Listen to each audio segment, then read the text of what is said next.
Mr. Kajewski, could you just help us out with what your first name is? Kenneth Oh, Kajewski. okay, all right, thank you. Yes, we have written testimony from you, don't we?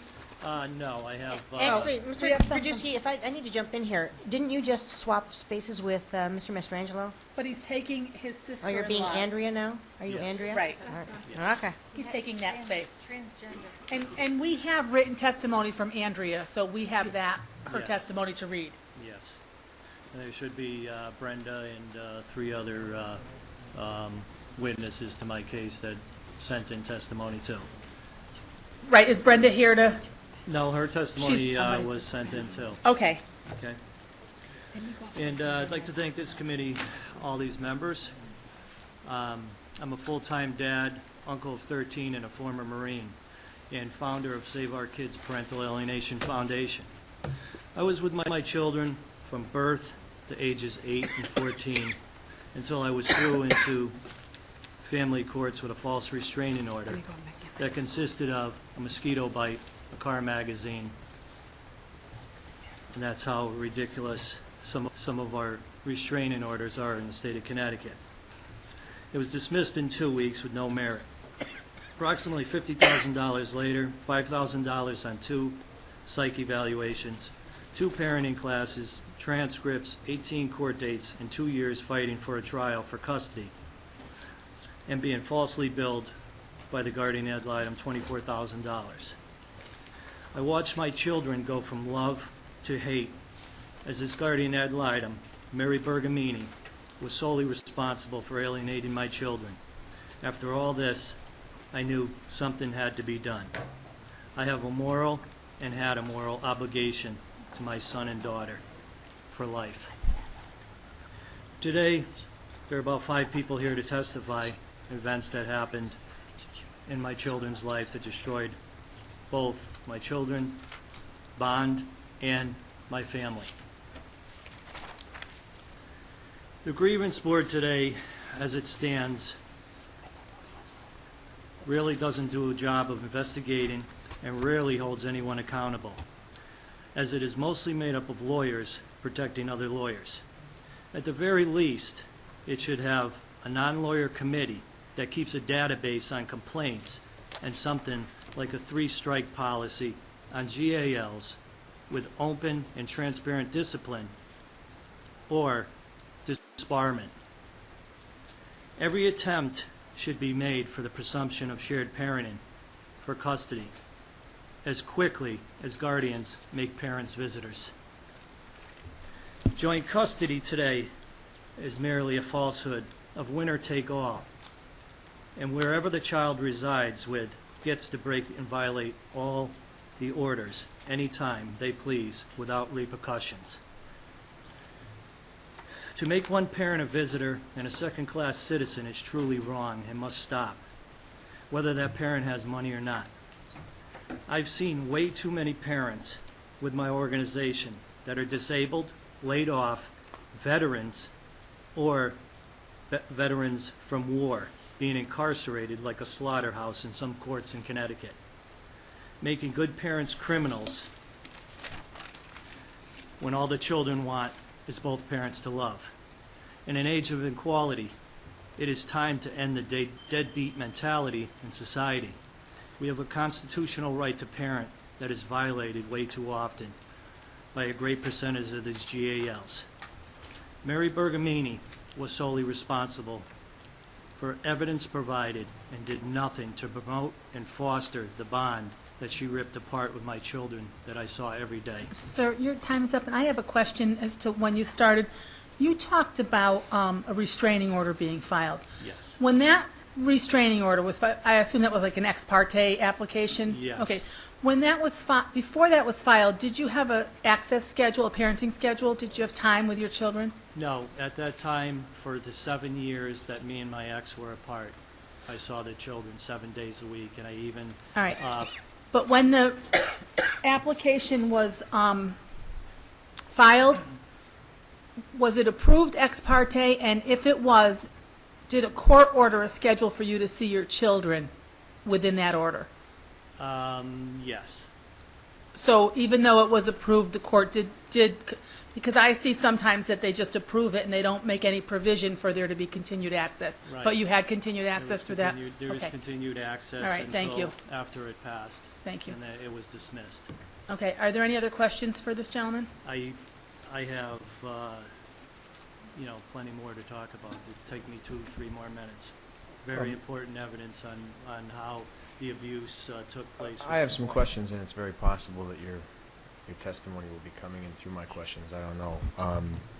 From the time that the order was entered, what year approximately was that when the DV order was dismissed? 2006. 2006.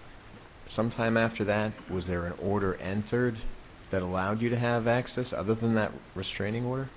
For approximately 2 years, we had joint custody, but the violations were unbelievable. When you say violations, you mean that someone wasn't complying with the order? Broken court orders, evictions, the house being vacated when I was delivering a quad to my children for Christmas, and the guardian ad litem knew where they were. It's just unlimited. Now, and it sounded, I'm not sure what you meant. Do you mean like you left, your kids were at the house, you came back, they were gone? No, they had their house where they lived, and I always picked them up for the 2 years, and I saw them all the time. The family saw them all the time.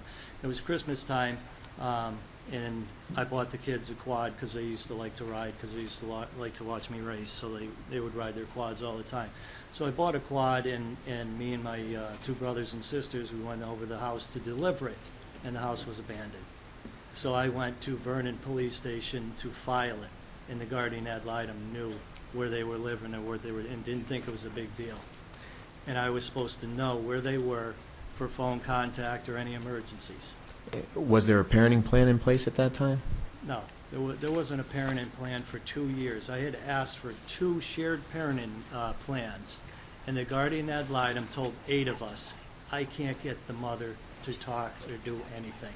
Yet me, she wanted to hold in contempt every other month. Now, how much did it cost? Did you hire attorneys and you had guardian ad litem? I hired attorneys. I took the benefit of the doubt. I even asked for the guardian ad litem after this false restraining order was filed to show that she just wants to take me out of the picture, my ex. So I asked for the guardian ad litem because people that were teachers were calling me, and people were calling me and saying there was some issues at where your kids live. And I said, what do you mean? So I went to the police station, and I found 2 police reports that she told the guardian ad litem that never happened.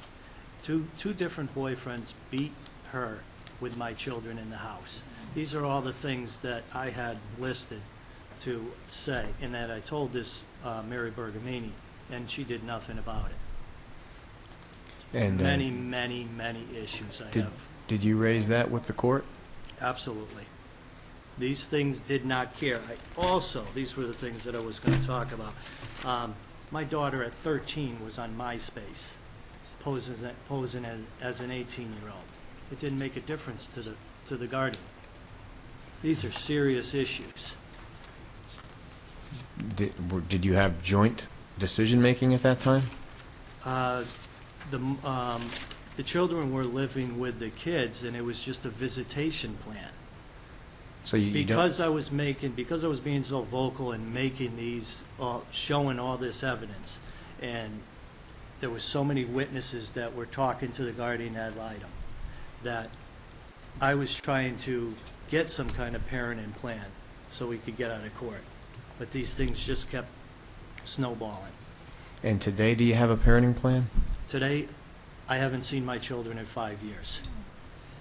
Last year, and this is a point with the guardian ad litems, last year, I filed again. I found out, because I've had to be sort of a private investigator. The coaches know me because I was scouted for professional baseball in Manchester High, so coaches from Manchester now with my son in Little League, they call me, principals call me, school members call me and give me information. So these are the things that I'm dealing with. And is there currently a case open where you're trying to get a parenting plan going? Well, what happened was I found out through all these calls that my children, as of last year, were living in a hotel. Now, my daughter's 19. I'm not sure where she is now, but my son is 14. They're living in a hotel. I had issues on medical issues and their environment that they were living in. I brought it to the courts in Hartford last year. The judge took a 15-minute recess and said that my hands are tied.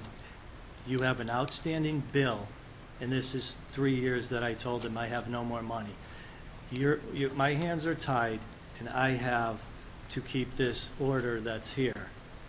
And I said that you're telling me that money that I owe to the guardian ad litem is more important than the safety and well-being of my children. And that's how it ended. So if I understand, I wanted the court to you wanted the court to intervene. do something, but they said, we can't hear you because you have some Because kind of unclean hands, you haven't paid a GAL bill? I have an outstanding balance with the GAL. So these are the things that they hold against you even when they milk you dry, when you lose everything and have to sell everything. There is no best interest for the children. Thank you. Thank you. Thank you, sir. Any other questions? Ms. Farnold? We've been hearing a lot about all this stuff, and I know a lot of people say there's always two sides to every story and all that stuff. If someone were to ask you, Ken, what do you think you've done to make all this happen? Like, did you do something? Is there something? Because everyone's, who testifies, they're all, everyone's coming forth, and they're the ones that are talking about all these horrible things. So if your ex were to say something about you to the courts or something, what would that be? I'm just curious, because everyone's got a story, and there's always more than one side of the story. And I know sometimes I could look at myself and say, okay, I know people could say this about me. What would that be? Because I'm just curious, because why are you in the situation like everybody else? I'm just curious if you have any thoughts on that. That restraining order started probably when I was about to get married, and the children liked the girlfriend that I was with. That's about around the same period of the time that it happened. Okay. That's what usually happens in a lot of cases with alienation. Thank you very much. Thank you. Next, we have Joey Watley, and then followed by Douglas Morrow.